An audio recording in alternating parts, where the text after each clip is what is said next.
समंदर के पार, वक्त के उस पार। एपिसोड 3, एहसास की दहलीज। अनाया और सिया की कहानी शुरुआत में सिर्फ दोस्ती यान थी। एक ऐसी दोस्ती जहां दोनों ने एक दूसरे को समझा, सपोर्ट किया और हर मुश्किल में साथ खड़ी रहीं। अवला बहा, शुरुआत में सिर्फ दोस्ती। अनाया: सिया, तुम्हारी म्यूजिक मेरी पेंटिंग्स को एक नई जान दे रही है। सिया: और तुम्हारी स्केचिंग मुझे मेरी धुनों में खो जाने का हौसला देती है। वे एक दूसरे को पसंद करती थीं, लेकिन उस पसंदन में कभी प्यार का एहसास नहीं था। उनके लिए ये दोस्ती ही उनकी दुनिया थी।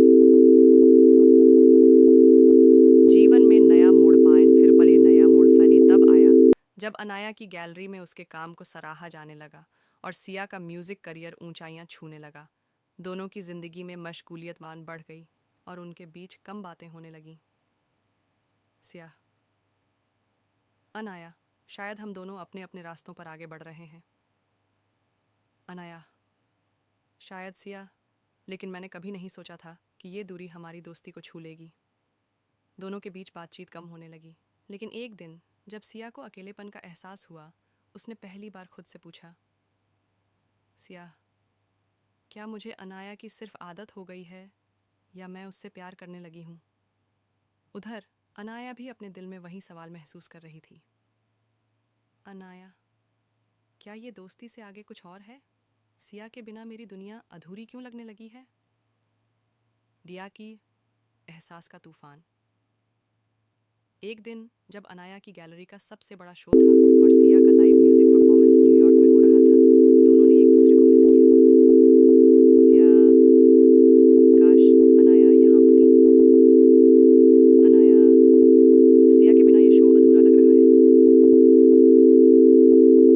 पलटता वक्त, बदलते जज्बात वक्त ने दोनों को एहसास कराया कि ये सिर्फ दोस्ती नहीं है, ये प्यार था जो उन्हें धीरे धीरे महसूस हुआ, बिना किसी जल्दबाजी के, बिना किसी दबाव के।